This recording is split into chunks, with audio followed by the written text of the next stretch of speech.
अब हम बना लेंगे। हेलो गाइस, आज हम धर्मनिरपेक्षता की समझ ये सब्जेक्ट आज हम पढ़ेंगे।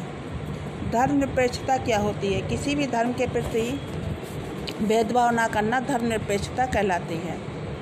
इसमें एक उदाहरण दिया गया है। यदि आप हिंदू या मुसलमान हैं, अमेरिका के किसी ऐसे भाग में रहते हैं जहाँ ईसाई कट्टरपंथी बहुत बहुल इलाका है, और मान लीजिए कि अमेरिका का नागरिक होते हुए भी कोई आपको किराए पर मकान नहीं देना चाहता है। आप अमेरिका के नागरिक हैं लेकिन आप हिंदू हैं, इसलिए आपको कोई मकान नहीं देना चाहता है, तो ये और वो आपको मकान नहीं देता है, तो ये धर्मनिरपेक्षता नहीं कहलाएगी।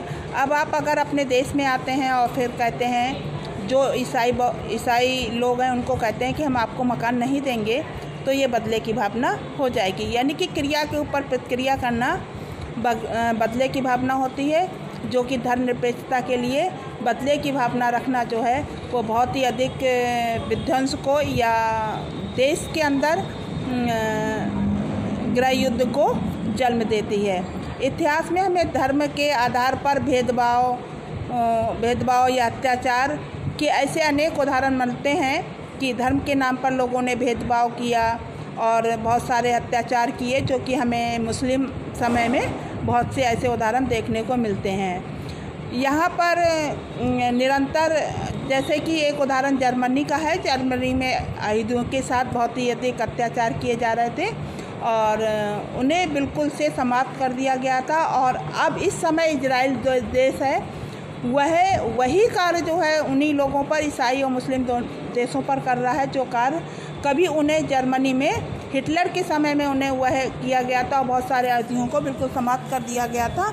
ये क्या होता है कि बदले की भावना से हम किसी दूसरे देश के साथ बदले की भावना से अगर कार्य करते हैं तो वो धर्मनिरपेक्षता नहीं कहलाती है। इन सभी उदाहरणों में एक धर्म के लोग अन्य धार्मिक समूह के लोगों के साथ या तो भेदभाव करते हैं या उनका उत्पीड़न करते हैं। भेदभाव की ऐसी घटनाएं तब और ज़्यादा बढ़ जाती हैं जब दूसरे धर्म के स्थान पर राज किसी एक धर्म को अधिकृत मान्यता दे देता है।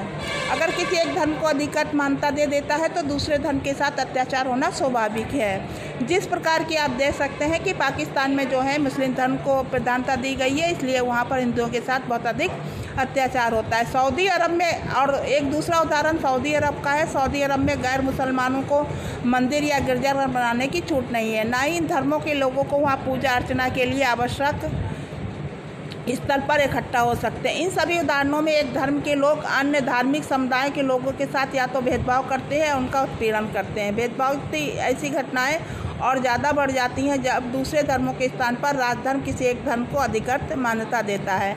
अब हम पढ़ेंगे कि धर्मनिरपेक्षता क्या है। भारतीय संविधान में मौलिक अधिकारों की व्यवस्था की गई है। उन मौलिक अधिकारों में एक अधिकार यह भी है कि भारत राजधर्म के आधार पर किसी नागरिक के साथ कोई भेदभाव नहीं करेगा। धर्म के आधार पर सभी व्यक्ति समान हैं और सभी धर्मों को अपने विकास के लिए कार्य करना आवश्यक है। अब धर्मनिरपेक्षता क्या है? भारतीय संविधान में मौलिक अधिकारों की व्यवस्था की गई है। अधिकार न केवल राज की सत्ता से हमें बचाते हैं बल्कि बहुमत की निरंकुशता से भी हमारी रक्षा करते हैं। भारतीय संविधान सभी को अपने धार्मिक विश्वासों तौर तरीकों को अपनाने की पूरी छूट देता है। इस सबके लिए समान धार्मिक स्वतंत्रता के विचार को ध्यान में रखते हुए भारतीय राज्य ने धर्म और राज की शक्ति को एक दूसरे से अलग रखने की रणनीति बनाई है और धर्म को राज्य से अलग करने की इसी अवधारणा को धर्मनिरपेक्षता कहते हैं। भारतीय धर्मनिरपेक्षता क्या है?